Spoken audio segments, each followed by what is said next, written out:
day everyone, today I will be explaining what ransomware is and how it affects computer users. Ransomware is a type of malicious software, also known as a malware. It prevents users from accessing their file, computer system or network. When ransomware infects a computer, it encrypts the file, making them unusable. It is similar to locking your file with a strong lock when only the hacker has the key. The attacker then demands payment to unlock the files. This payment is usually requested in digital currency such as Bitcoin because it is difficult to trace. Thus, ransomware can enter a computer without the user realizing it. This can happen by opening malicious email attachment, clicking affected link or advertisement, visiting unsafe or compromised website. Next, I will explain the type of ransomware. First is crypto ransomware. This type encrypts files on the victim computer and network drive, making the file inaccessible. The next type is a local ransomware. It locks the user out of the entire operating system by showing a full-screen ransom message, preventing access to the desktop and application. Another type is shareware. It pretends to be legitimate software such as fake antivirus and display alarming pop-up message claiming the system is infected with many viruses. Next is a DOSware. This ransomware steals sensitivity of private data before encrypting the file and may threaten to leak the data.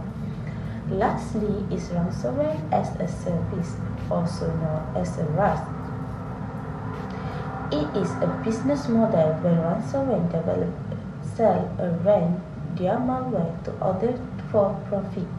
These are main type of ransomware commonly used by cyber criminals. Next, I will explain what Windows 10 is.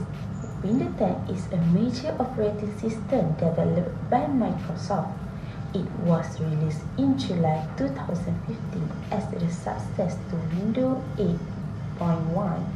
Windows 10 reintroduced the traditional start menu and include features such as the Cortana Virtual Assistant, the Microsoft Edge web browser, and task view for better multitasking. Like all operating systems, Windows 10 manages the computer hardware and software. It also provides the main platform for user interaction and overall user experience. In short, Windows 10 is designed to help users operate their computer efficiently and smoothly. Next, I will explain why Windows 10 is targeted by cyber criminals. First, Windows 10 is considered an exported system for standard consumer users. Microsoft no longer provides free security update or patch, which increase security risk. When new security vulnerabilities are discovered in an unsupported system, they remain unpatched. Hackers and ransomware attackers actively exploit this weakness. Lastly, even though Windows 11 has been released, Windows 10 is still widely used worldwide. This large number of users make it profitable and attractive target for cyber criminals. This factor makes Windows 10 more vulnerable to cyber attack. Ransomware reach a Windows 10 through infection vectors such as phishing emails or compromised remote desktop protocols (RDP) connections. When a user clicks a fake link or opens a malicious attachment, the ransomware payload is dropped onto the system. The malware installs itself by creating files, modifying registries, and setting up services so it can survive reboots. It then enumerates files using API calls like find_spy and find_next_spy to locate documents, pictures, and other data. To lock the data, the ransomware generates encryption key and uses Windows cryptography API functions to encrypt each file, often writing the encrypted data back with write file. Some also delete shadow copies to prevent recovery. For persistence, the program may add registry entries or create a Windows service so it runs again after a restart. After encryption, the ransomware contacts its command and control server using network-related API calls like Internet Open URL to receive encryption keys and report infection details. Finally, a ransom note is displayed demanding payment, usually in cryptocurrency, to provide the encryption key. How ransomware impact on users? Ransomware hit university in the fall of 2016 and encrypted many Windows 10 computers that were turned on after hours. About 43% of the surveyed people said their work computers were infected. 31% lost some data. Most had to wait more than 3 days before they could use the machines again. The attack also caused strong emotional reactions. Respondents reported feeling worried, stressed, angry, and even panicked about losing their work and personal information.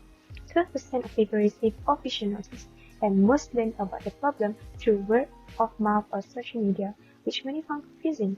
From that moment, many back up data more often, changed password, turned off Wi-Fi, and stopped using campus services for a day or two.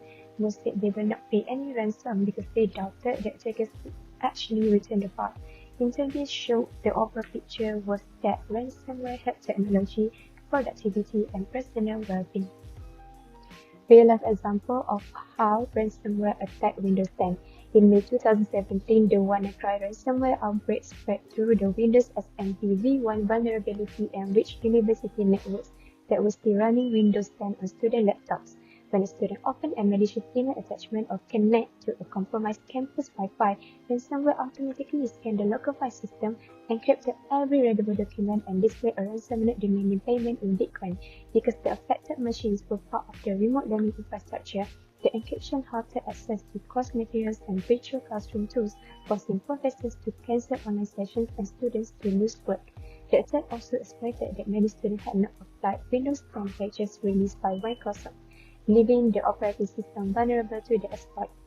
The immediate impact was number 1, data loss as encrypted files could not be opened without the decryption key, and number 2, financial and operational disruption, since university had to spend emergency funds on incident response and pay ransom in a few cases. The WannaCry case became an example of how ransomware can cripple a Windows 10-based campus environment. In this slide, we will see the definition of cryptography and authentication in defense mechanism in Windows 10. So, cryptography is protect data by changing readable information that call a plain text into unreadable ciphertext using a key. Only users that have the correct key can read the data. And there are 2 types of cryptography. First is symmetric, that use the same key, and asymmetric, which uses public and a private key. So it helps keep the data private and secure. For authentication, it's the process of verifying user identity, such as using password to make sure only authorized user can access the system. In conclusion, cryptography and authentication is protect data and system access. How the cryptography works in Windows 10? It works by protect the data by convert readable information that call a plain text into unreadable ciphertext using an algorithm that a key, a process called encryption, and then back to the plain text using decryption. There are 2 main types of algorithm, which is symmetric, that use the same key for encryption and decryption, and asymmetric, which use a public key to encrypt and a private key to decrypt. The purpose is to ensure confidentiality, integrity, and authentication. And to prove that the data is really came from the sender, it commonly used in secure communication like banking, email security, and data storage. Did you know how the authentication works in Windows 10? It works in different ways depending on the environment. In the network environment, protocol must prevent the attackers from pretend to be someone else and in distributed system. So authentication may need to be maintained throughout the communication, sometimes even in every packet along with the integrity and confidentiality checks. In computer-to-computer authentication, one system proves its identity to another, and often both systems verify each other. But in user-to-computer authentication, the user provides a username and password to prove that they are entity. Many systems combine it to ensure that both user and the workstation can act securely. Here I provide the example of framework about cryptography and authentication. So imagine a Windows 10 computer infected with ransomware that try to encrypt file.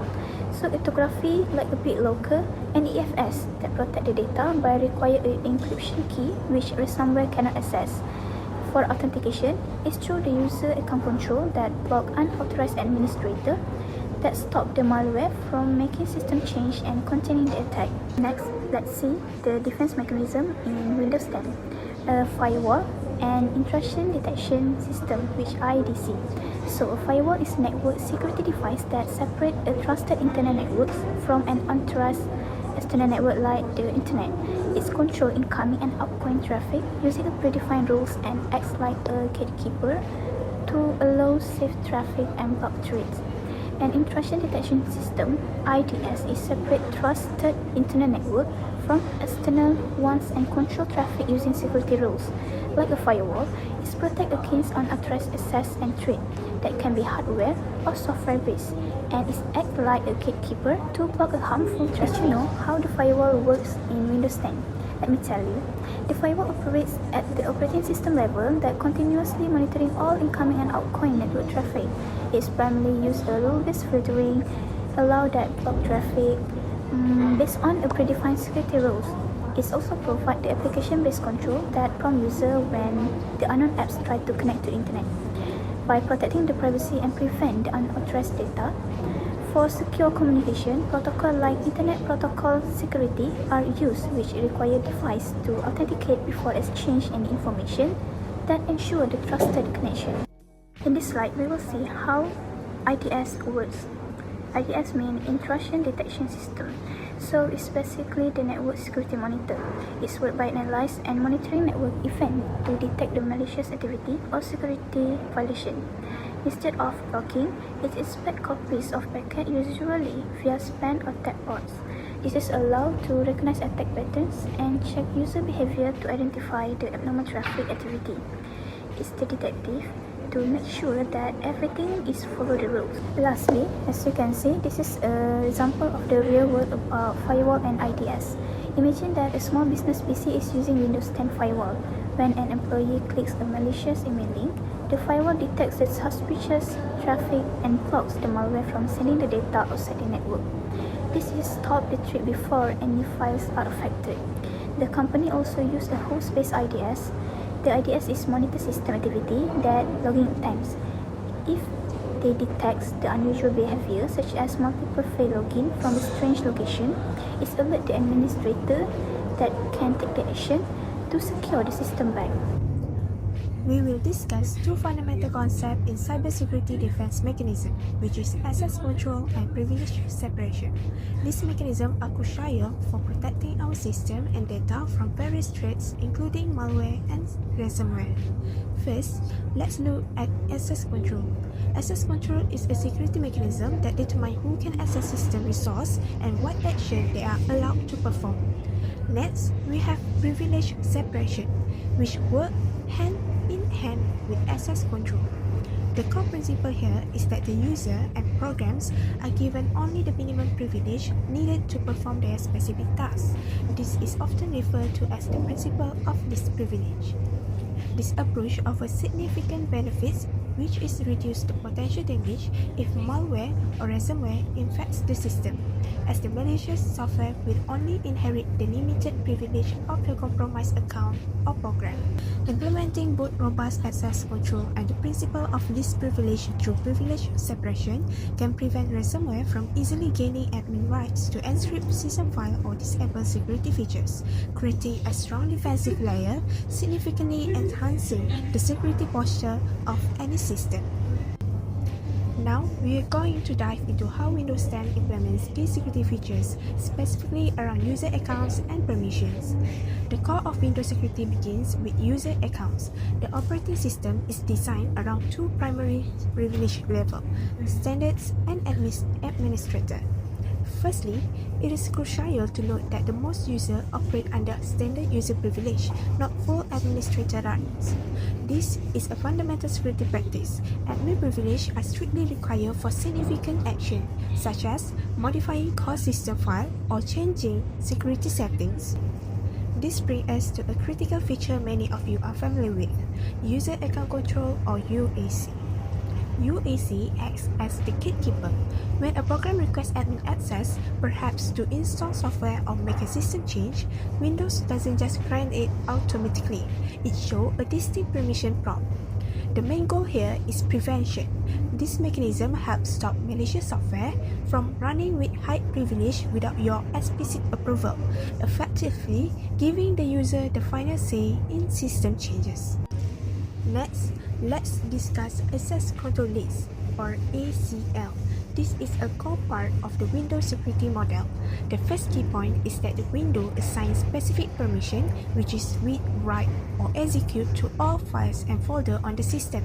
This determines who can do what with a specific resource. Secondly, this is critical for security. Sensitive system directories are heavily restricted. These restrictions are put in place specifically to prevent any unauthorized changes that could compromise the operating system integrity. Moving on, the last mechanism is process isolation.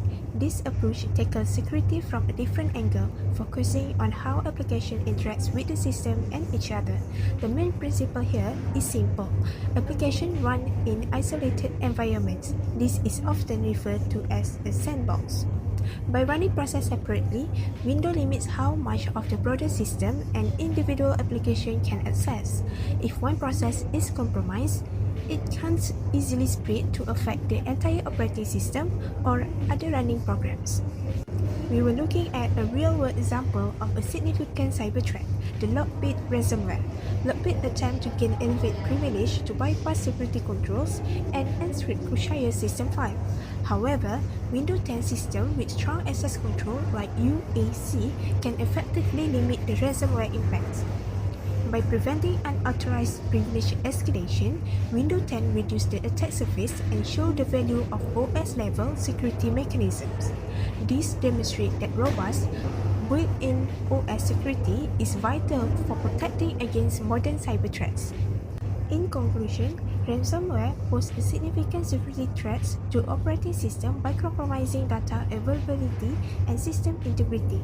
This analysis demonstrates that Windows 10 mitigates ransomware attack through a combination of operating system level defense mechanisms including access control, privilege separation, encryption, firewall protection, and real-time security monitoring.